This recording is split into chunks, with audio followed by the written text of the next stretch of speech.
السلام علیکم دوستو۔ دنیا میں انسانوں کی صلاح کے لیے مختلف ادوار میں اور مختلف قوموں میں اللہ نے نبی اور رسول بھیجے۔ ان میں سے کچھ کا ذکر ہم کو ملتا ہے اور کچھ کا نہیں۔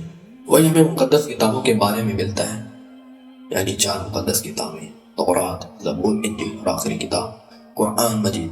اب جیسا کہ ہم کو معلوم ہے، قرآن مجید جو کہ آخری نبی محمد صلی اللہ علیہ وسلم پر نازل ہوئی اللہ کی طرف سے، اور قرآن اس بات کی خود گواہی دے رہا ہے کہ یہ کتابیں آسمانی کتابیں تھیں جو کہ اللہ کی طرف سے اس دور کے لوگوں کے لیے تھی۔ بعد میں وقت کے ساتھ ساتھ اس کے ماننے والوں نے اس میں تحریف کر دی، لیکن ابھی بھی کچھ اس کی آیتیں اپنی حقیقت پر موجود ہیں۔ وہی ان کتابوں کے اندر حالات کو لے کر اور آخری پیغمبر کو لے کر کچھ یعنی پیشن گوئیاں کی گئی ہیں۔ آج سے تقریباً 70 سال پہلے عرب کے کچھ شیفرڈ یعنی چرواہے فلسطین کی کچھ وادیوں میں گھوم رہے تھے، تبھی ان کو اس وادی میں ایک کیو یعنی غار دکھا۔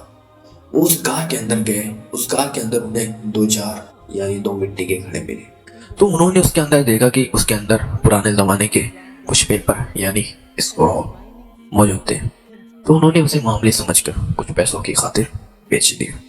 اس کے بعد یہ پیپر کسی طرح سے امریکہ کے ایک سائنٹسٹ جان سی ٹریور کے ہاتھ لگا، اور جس سے یہ معلوم ہوا کہ یہ پیپر ایسا ویسا کوئی عام پیپر نہیں، بلکہ یہ یہودیوں کی آسمانی کتاب تورات ہے، جو کہ بہت عجیب اسٹائل میں لکھی ہوئی تھی، جو کہ آج کی تورات سے بالکل مختلف۔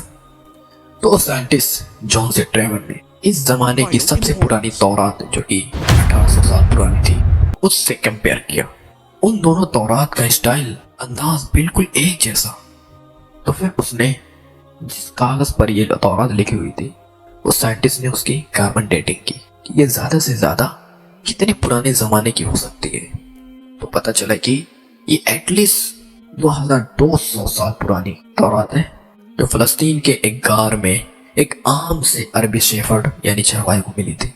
یہ دنیا کی سب سے پرانی تورات میں سے ایک ہے، ایون کہ حضرت عیسیٰ علیہ السلام کے آنے سے پہلے سے بھی پرانی کی تورات ہے۔ اور یہ جو پیپر ہے، یہ تورات کا ایک پورشن، ایک حصہ ہے، اور اس کے سٹارٹنگ میں یہودیوں کے ایک پیغمبر آئزیہ کا ذکر ملتا ہے، جن کو کرسچن اور مسلمان دونوں ایک سچا نبی مانتے ہیں۔ اس پیغمبر آئزیہ نے مستقبل کو لے کر یعنی آنے والے وقتوں کے حالات اور ایک آخری پیغمبر کے آنے کی پیشن گوئیاں بتائی۔ یہ سب کچھ اس اسکرول یعنی پیپر میں لکھا ہوا ہے۔ تو پہلی پروفیسی یعنی پیشن گوئیاں جو اس پیپر میں لکھی ہوئی تھی وہ یہ تھی کہ بخت نصر بیبلون کا بہت طاقتور بادشاہ، جس نے ہزاروں سال پہلے یہودیوں کی بری طرح سے تباہی مچا دی تھی۔ تو اس تورات کی پہلی پروفیسی یعنی پیشن گوئی یہ تھی کہ ابھی تو بخت نصر ہم پر بہت ظلم کر رہا ہے، لیکن بہت جلد ایک شخص اس کی حکومت کو پلٹ دے گا اور یہودیوں کو ان کے علاقے میں واپس آباد کرے گا۔ یہ پروفیسی اس تورات کے یعنی اس اسکرول کے 300 سال پہلے پوری ہو چکی تھی، سائرس دا گریٹ کی شکل میں، جو ایران کے ایک بہت طاقتور بادشاہ تھا، جسے آج کے اسکالر ذوالقرنین کے نام سے جانتے ہیں۔ He was Cyrus. He was the king of Persia.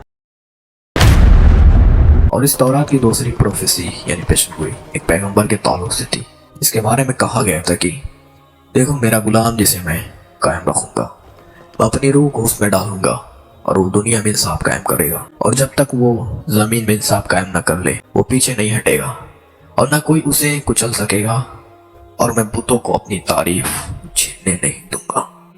اور جن آبادیوں میں کیدار کے لوگ رہتے ہیں خوشیاں منائیں، کیدار اس کو یاد رکھیں۔ شیلا کے لوگ پہاڑ پر چڑھ کر چیخ چیخ کر خوشی کے نعرے بنائیں۔ تو سب سے پہلے کہا ہے کہ کیدار کے لوگ خوشیاں منائیں۔ اب یہ کیدار کون ہے؟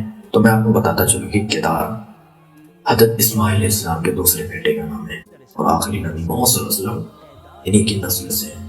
اور دوسرا ذکر یہ کہ میں بتوں کو اپنی تعریف چھیننے نہیں دوں گا۔ سب سے زیادہ بتوں کی عبادت رب میں کی جاتی تھی۔ اور تیسری چیز یہ کہ شیلا کے لوگ خوشیاں منائیں۔ اب یہ شیلا کیا ہے؟ تو چلیے میں بتاتا ہوں۔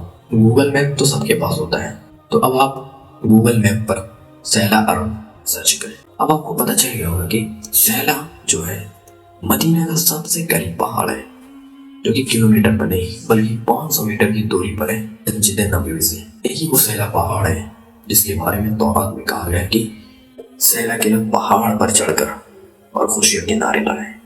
کہ تمہارے پاس ایک ایسا شخص آنے والا ہے جو دنیا میں انصاف قائم کرے گا، اور یہ سب کچھ تورات میں یہودیوں کو بہت پہلے ہی بتا دیا گیا تھا۔ اور اس کے بارے میں قرآن بھی یہ بات بتاتا ہے کہ اہل علموں کو یہ بات پہلے سے ہی پتا تھی۔ یہودیوں کو اس بات کا پورا اندازہ تھا کہ جو پیغمبر آنے والا ہے وہ مدینہ کے آس پاس آنے والا ہے، اور اس چیز کے چلتے ہوئے یہودی دھیرے دھیرے مدینہ آ گئے۔ محمد صلی اللہ علیہ وسلم کے زمانے میں جتنے یہودی کا ذکر ملتا ہے وہ سب مدینہ میں ملتا ہے، مکہ میں ان کا کوئی ذکر موجود نہیں ہے۔ We all know that کہ رومن امپائر کی لڑائی کے بعد بہت سارے یہودی خیبر کے پاس آ کر جمع ہوئے اور عربوں کے درمیان اپنے معاملات کرنا شروع کر دیا، اور وہیں ان کے درمیان لڑائیاں بھی ہونی شروع ہو گئی۔ یہودی جو کہ تعداد میں کم تھے، جس کی وجہ سے وہ شکست کھا جایا کرتے تھے۔ ایک دن جب ہمارا پیغمبر آئے گا تو ہم تم کو نہیں چھوڑیں گے۔ اب اس بات سے مدینہ کے لوگ ڈر جایا کرتے تھے۔ مدینہ کے لوگوں کو نسل در نسل یہ بات بتائی جا رہی تھی۔ تبھی اچانک ایک دن مکہ سے ایک آدمی مدینہ آیا جس کا نام مصعب بن عمیر۔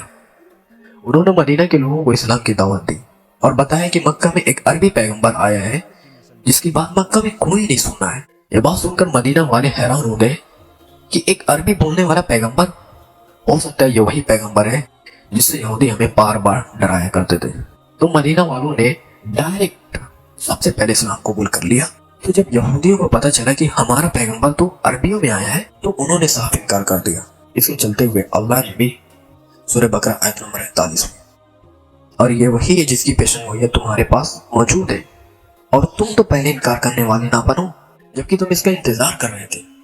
ایک تھا یہ دم مختصر حقیقی جائزہ جسے آج بھی یہودی نہیں مانتے، اور بھی بہت سی پیشن گوئی موجود ہے محمد صلی اللہ علیہ وسلم کے تعلق سے۔ آج کے لیے بس اتنا، انشاءاللہ اگلی ویڈیو میں ملتے ہیں۔